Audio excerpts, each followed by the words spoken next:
A clarinet quintet is not the most common ensemble to compose for, so in this video we're going to look at each instrument individually and then explore some ideas of how composers use them together.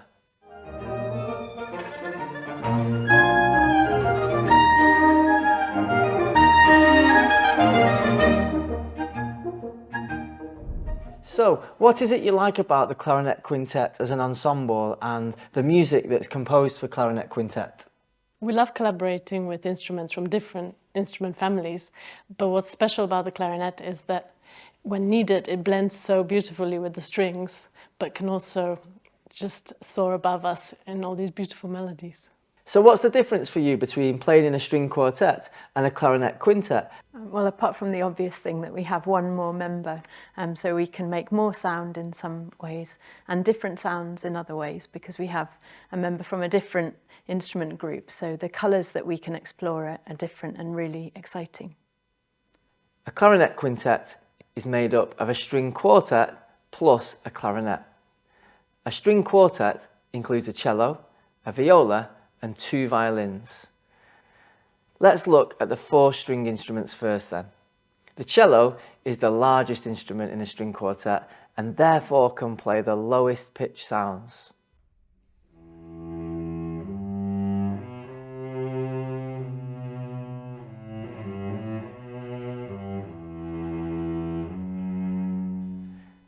With the cello being the instrument that can play the lowest pitches, it's no surprise then that it does often have bass lines, like the root from which all the other parts can grow from.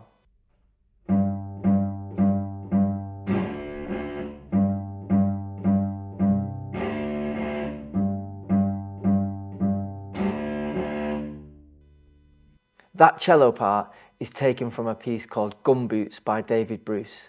Let's hear it again, but this time with the other instruments added.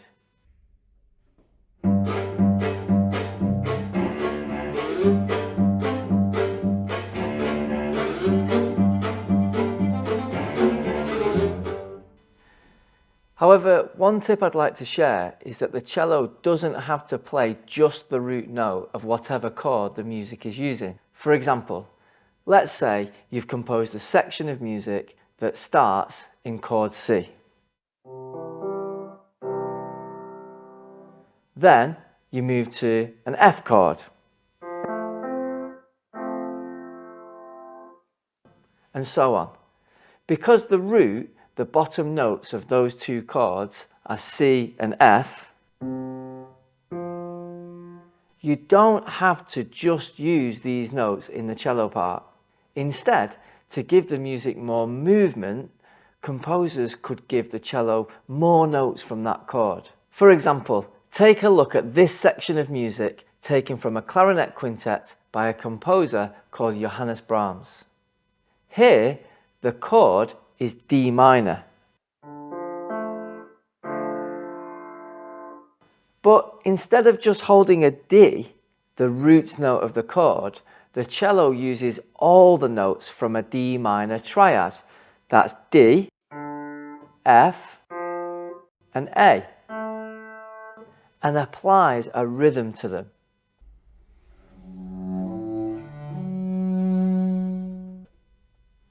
The rhythm and change of pitches gives the music more movement, but overall it still feels like we are definitely in D minor. The cello can also play quite high. In fact, people say that the cello is the instrument most similar to the human voice because it can play beautifully in the pitch range that a lot of humans speak in.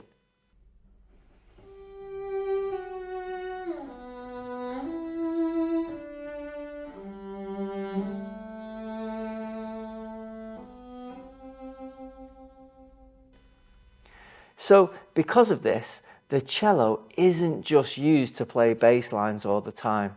In this next example, taken from a clarinet quintet by a composer called Samuel Coleridge Taylor, the cello plays the same tune as the clarinet.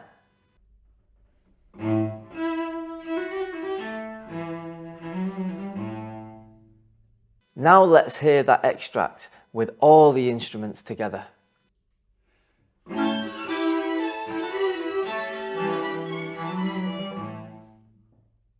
In a string quartet, the viola is the fill-in in the middle of a cello and violin sandwich.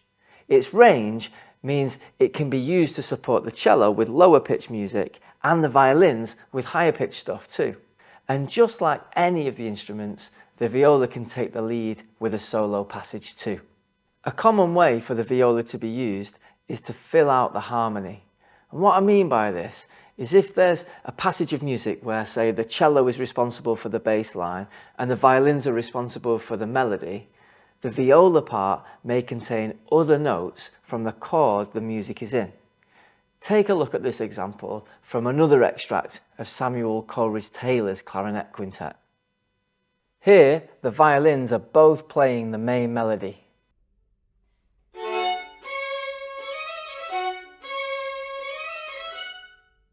But the clarinet is playing the same rhythm and pattern, just a little bit lower down.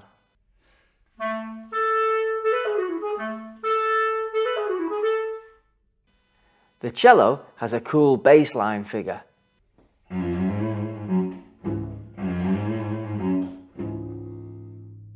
So, in order to fill out the harmony, the viola plays notes from the chords F sharp minor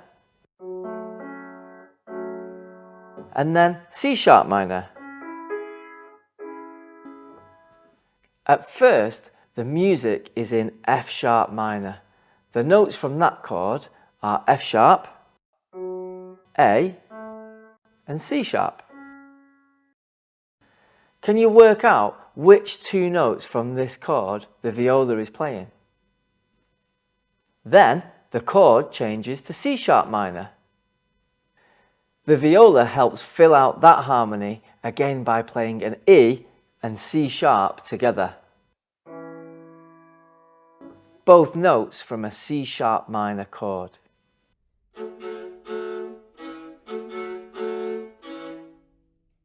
There are two violins in a string quartet, and most often the first violin takes more of a lead role, with the second violin playing music that supports it. An example of this could be that when the first violin has a melody, the second violin supports it by playing the same melody but an octave lower. For example, look at that same extract of music from Samuel Coleridge Taylor's Clarinet Quintet. The first violin has the main melody,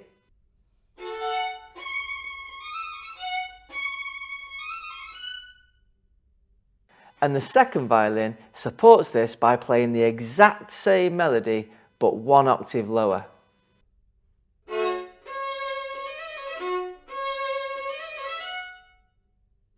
Together, that sounds like this.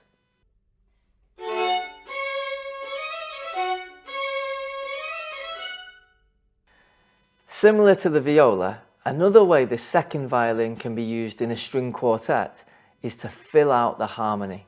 And like I've said with all the other instruments, it can also take a lead melody or solo line too. One other thing all the string instruments can do is play pizzicato. And this plucking of the strings can sometimes give a lighter feel and texture to the music. Or at louder dynamics can be spiky and aggressive sounding. Have a listen to this example taken from a piece called Vera by Hannah Kendall.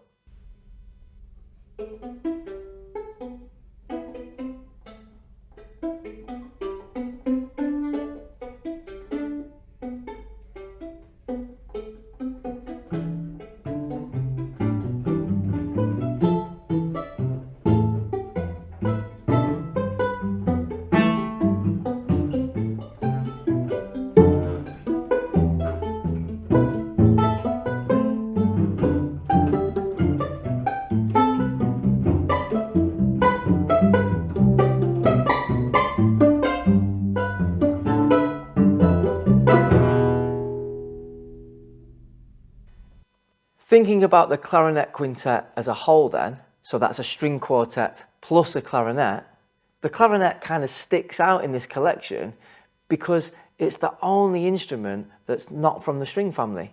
And because of that, you may feel that this is the lead instrument, like the clarinet will have most of the solo lines and the string quartet are there to accompany it. But that actually isn't the case. In most clarinet quintet music, the clarinet is equal to all the other instruments. Sometimes it takes the lead, sometimes it has accompanying moments, sometimes it's doubling what another instrument is playing, sometimes it can add a sound effect, and so on. So my number one tip for you and your piece is to use the clarinet in lots of different ways, not just as the solo lead instrument. Let's take a look at a few examples of this. So first of all, let's take a look at a section of music where the clarinet is definitely taking the lead. And for that, we're going to go back to the opening of Samuel Coleridge Taylor's Clarinet Quintet.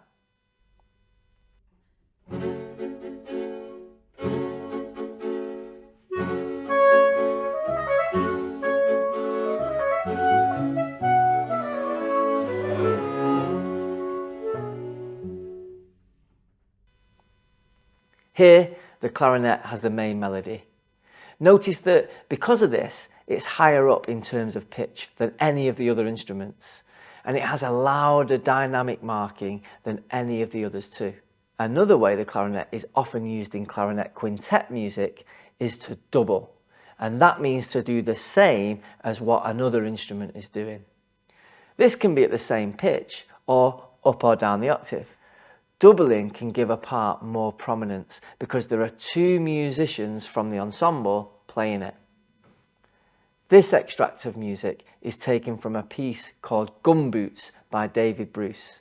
The clarinet is playing the same melody as the first violin, but one octave higher.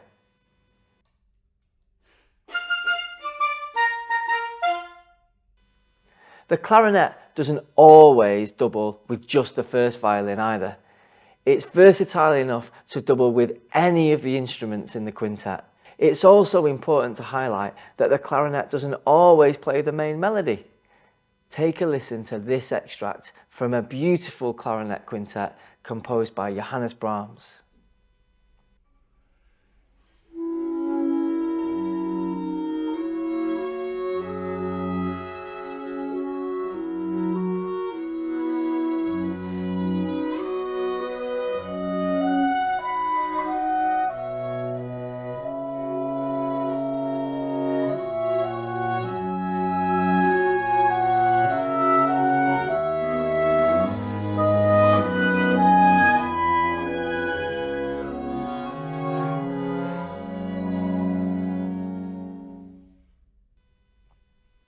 Here, the clarinet is playing what's called a counter melody. The first and second violins are playing the main melody in octaves, which gives that tune more prominence, while the clarinet plays a second tune, higher in pitch and moving more in terms of rhythm than what the main melody is. Because of its unique timbre and sound quality, the clarinet can add a lot in terms of texture. For example, when the clarinet is used in its lower range, it provides a warmth and body to the music.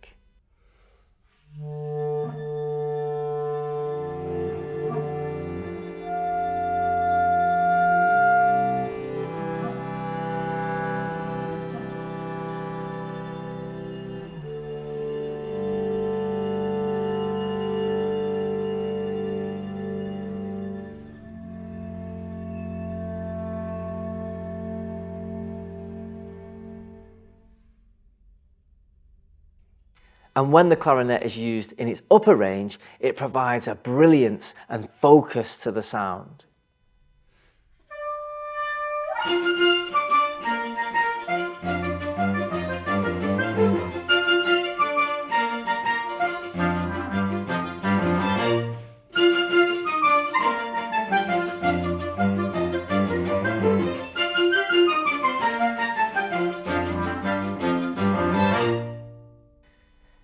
So before writing your piece for Clarinet Quintet, I definitely recommend listening to some other pieces of music written for this collection of instruments. It'll really help you understand the sound world of the ensemble and what's possible.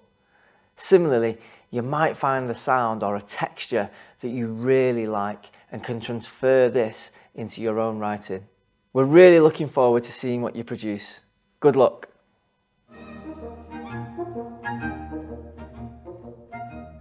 Thank you.